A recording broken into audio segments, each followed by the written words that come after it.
exactly what happening in the crypto market? What caused the crypto market to dump? A mismanagement और a rivalry? तो जानेंगे इस बारे में कि क्या हो रहा है क्रिप्टो मार्केट्स में। आखिर एक्सट्रीम वॉलेटिलिटी हमें देखने को क्यों मिल रही है। बहुत कुछ है जानने को। तो अगर आप क्रिप्टो में इन्वेस्टर है और इन्वेस्ट करने की सोच रहे हैं तो वीडियो को पूरा देखें, इससे आपको काफ़ी कुछ जानने को मिलेगा। तो चलिए वीडियो को शुरू करते हैं।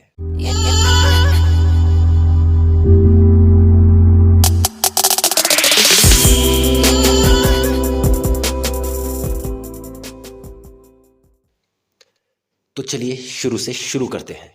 सबसे पहले हमें देखने को मिला कि जो अल्मेडा रिसर्च है, अल्मेडा रिसर्च का बैलेंस शीट लीक हुआ, जिसमें हमने देखा कि उनके पास करीब 14.16 बिलियन के असेट्स और करीब 8 बिलियन की लायबिलिटी है और जिसमें 7.4 बिलियन का लोन भी शामिल है। और उनका बैलेंस शीट लीक होने के बाद से ही कयास लगाए जा रहे थे कि क्या अल्मेडा रिसर्च इंसॉल्वेंसी के कगार पर है और इंसॉल्वेंसी इश्यूज को फेस तो नहीं कर रहा। और जिससे रिलेटेड न्यूज़ आर्टिकल्स आपको गूगल पर आसानी से देखने को मिल जाएंगे। And according to the researchers का कहना है कि क्लोजली देखने पर लगता है कि mostly liquid Solana based tokens अपने असेट्स के रूप में होल्ड कर रहे थे। और शायद यही वजह थी कि जो सैम बैकमैन-फ्रिड है उन्हें क्रिप्टो मसाया बनकर वॉयजर ब्लॉकफाई के क्रिप्टो कंटेजन को रोकने के लिए सामने आना पड़ा था। एक्चुअली शायद वो खुद की ओर आते फाइनेंशियल ट्रबल को वहीं रोकने की कोशिश कर रहे थे। पर अब आप में से कई जो ये सोच रहे होंगे कि FTX और अल्मेडा रिसर्च के बीच क्या कनेक्शन है, तो मैं बता दूं कि अल्मेडा रिसर्च भी सैम द्वारा फाउंडेड FTX की सब्सिडरी फर्म है। और 5 नवंबर को एक बड़े FTT होल्डर द्वारा करीब 585 बिलियन डॉलर वर्थ के FTT टोकन्स को बाइनेंस पर ट्रांसफर किया गया था। और हमने ये भी देखा कि उसके अगले दिन 6 नवंबर को बाइनेंस के CEO सीजी ने ट्वीट कर इसकी जानकारी दी कि FTX के इक्विटी एग्जिट के रूप में पिछले साल बाइनेंस को करीब 2.1 बिलियन डॉलर की कीमत के कैश BUSD FTT प्राप्त हुए थे। और अभी जिस तरह के खुलासे सामने आए हैं उनके कारण हम अपने FTT होल्डिंग्स को पूरी तरह से लिक्विडेट करने का निर्णय लिया है। और हम ऐसा इस तरह से करने का प्रयास करेंगे कि बाजार पर इसका कम से कम प्रभाव पड़े। और इस प्रक्रिया को पूरा होने में कुछ महीने लगेंगे क्योंकि अभी लिक्विडिटी मार्केट में आपको काफ़ी कम देखने को मिलेगी। और सीजी कहते हैं कि बाइनेंस हमेशा से इंडस्ट्री प्लेयर्स के बीच सहयोग को प्रोत्साहित करता रहा है और कोई अनुमान लगाना कि कहीं हमने ये कदम अपने कॉम्पिटिटर के खिलाफ उठाया है तो ऐसा नहीं है। हमारी इंडस्ट्री अभी अपनी प्रारंभिक अवस्था में है और जब भी कोई प्रोजेक्ट सार्वजनिक रूप से विफल होता है तो यह प्रत्येक उपयोगकर्ताओं और प्लेटफॉर्म्स को नुकसान पहुंचाता है। और सीजी के FTT टोकन्स को लिक्विडेट करने के कंफर्मेशन के बाद हमने देखा और हमें देखने को मिलता है कि FTX एक्सचेंज से एक वीक में 451 मिलियन डॉलर्स की स्टेबल कॉइन्स विड्रॉ कर लिए गए। और इसी दौरान 411 मिलियन डॉलर्स का इनफ्लो और हमें बाइनेंस पर देखने को मिलता है। और FTX से विड्रॉ किए जाने वाले कॉइन्स में सिर्फ स्टेबल कॉइन्स नहीं बल्कि अराउंड 94 मिलियन डॉलर की वर्थ के दूसरे कॉइन्स और टोकन्स भी जिसमें शामिल है। तो 6 नवंबर तक हमने देखा कि अल्मेडा रिसर्च की बैलेंस शीट लीक हुई और उनके इंसॉल्वेंसी के कगार पर होने की खबरें सामने आई। और जिसके बाद बाइनेंस के सीजी का ट्वीट आया और उनके कंफर्मेशन के बाद हमें FTX एक्सचेंज से मैसिव अमाउंट में विड्रॉल्स हमारे को देखने को मिले। और जिसके बाद 7 नवंबर को सैम बैकमैन-फ्रिड ने अपने ट्विटर अकाउंट पर कुछ ऐसा ट्वीट किया, and I coat, "A competitor is trying to go after us with false rumors. FTX is fine, assets are fine. FTX has enough to cover all client holdings. We don't invest client assets.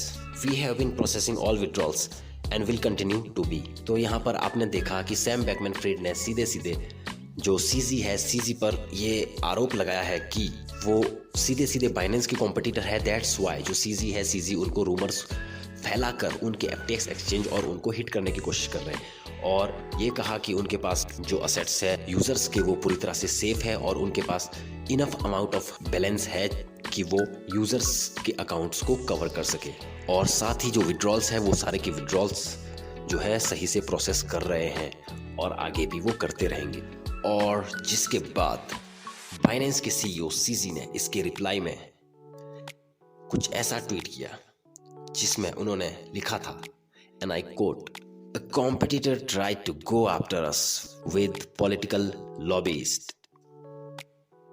और जिसके बाद आपको देखने को मिलेगा कि जो Binance के CEO सीजी है और सैम बैकमैन-फ्रिड दोनों की तरफ से काफी सारे ट्वीट्स आए। और सीजी ने अपने एक ट्वीट में कहा कि FTT को लिक्विडेट करने का कारण सिर्फ पोस्ट एग्जिट रिस्क मैनेजमेंट है, जो कि हमने टेरा लूना और टेरा लूना के कोलैप्स से सीखा है। तो टेरा लूना के कोलैप्स के वक्त जो सिचुएशन पैदा हुई थी उसी वक्त जैसी सिचुएशंस पैदा ना हो और उन्हें बड़े लॉसेस उठाने ना पड़े।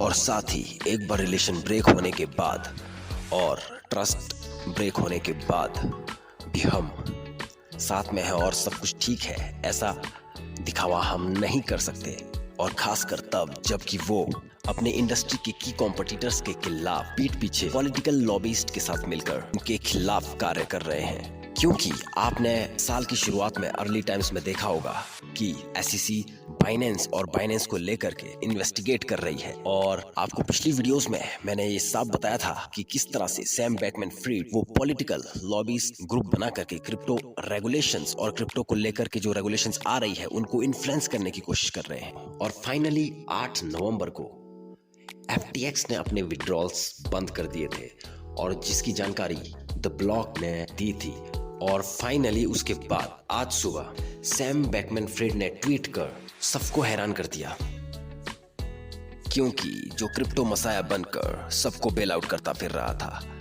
उसे खुद को बेल आउट करने के लिए बाइनेंस की मदद लेने की जरूरत पड़ गई। और उन्होंने अपनी ट्वीट में बताया था कि जो बाइनेंस है, बाइनेंस FTX को बाय कर रहा है। और साथ में बताया कि हम और हमारी टीम जो बकाया विड्रॉल्स है उसको क्लियर करने में लगे हुए हैं और जो असेट्स है उन सारे असेट्स को 1 on 1 कवर किया जाएगा। यही एक कारण है कि हमने बाइनेंस को शामिल किया है। परंतु महत्वपूर्ण बात यह है कि कस्टमर्स प्रोटेक्टेड है। और इसके बाद सीजी ने भी इसी ट्वीट को अपने अकाउंट पर शेयर किया और इस चीज़ को प्रमाणित किया कि जो सैम बैकमैन-फ्रिड ने कहा है वो सही है। और उसी के बाद आपको देखने को मिलेगा कि जो बाइनेंस के CEO सीजी है उन्होंने और कई सारे ट्वीट्स किए, जिसमें उन्होंने एक ट्वीट में ये भी कहा कि जो सेंट्रलाइज एक्सचेंजेस या सेंट्रलाइज एंटिटीज़ है उनको अपने होल्डिंग्स को लेकर के POR means proof of reserve concept को अप्लाई करना चाहिए। और जो बाइनेंस है वो इसको अप्लाई करेगा और वो जल्द ही जो अपने रिजर्व्स है उसको हमारे सामने लेकर आएंगे। ये ऑफ कोर्स से एक बड़ी अच्छी चीज़ है, क्योंकि इससे जो बाकी की कॉम्पिटिटर्स है, जो सेंट्रलाइज एंटिटीज़ है, वो इस चीज़ के लिए बाध्य होंगे और विवश होंगे कि वो भी जो अपने रिजर्व्स है वो हमारे सामने लेकर आए।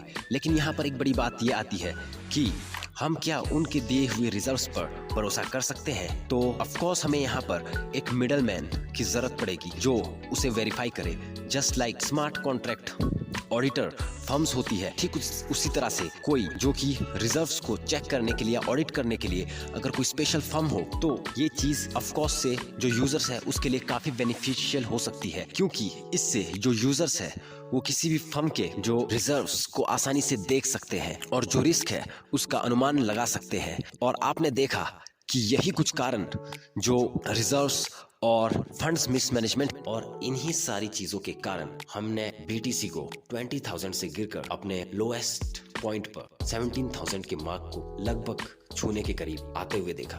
और साथ ही में जो FTX टोकन है उसे भी आप $24-25 से गिरकर $2 पर गिरता हुआ हमने देखा, जहां से अचानक सारी की सारी चीज़ें शिफ्ट हो गई। सारा का सारा मूवमेंट और सारा का सारा सेंटिमेंट को शिफ्ट होते हुए हमने देखा आज इस एक दिन में। जो आज मार्केट में हुआ है, ऐसी चीज़ें हमेशा देखने को नहीं मिलती। ऐसी वैल्यूएबल चीज़ें हमारे को मार्केट में हमेशा देखने को नहीं मिलती। पर ये एक्विजिशन डील ज़्यादा लंबे समय तक नहीं चल पाया और एक नए दिन के शुरुआत के साथ ये खबर आई कि बाइनेंस FTX को अब एक्वायर नहीं करेगा, जिसके रिगार्डिंग बाइनेंस ने अपने ऑफिशियल ट्विटर हैंडल से ट्वीट किया, and I quote, as a result of corporate due diligence as well as the latest news reports regarding mishandled customer funds and alleged US agency investigation, we have decided that we will not pursue the potential acquisition of FTX.com। तो आप देख सकते हो कि customer funds का mismanagement और US agencies के FTX को लेकर इन्वेस्टिगेशंस के चलते उन्होंने एक्विजिशन डील को रोक दिया है। और उस ट्विटर थ्रेड में आगे वे कहते हैं कि शुरुआत में उन्हें लगा था कि वे FTX के कस्टमर्स को लिक्विडिटी प्रोवाइड करने में सक्षम होंगे, लेकिन जो इश्यूज है वो हमारे नियंत्रण और योग्यता से बाहर है।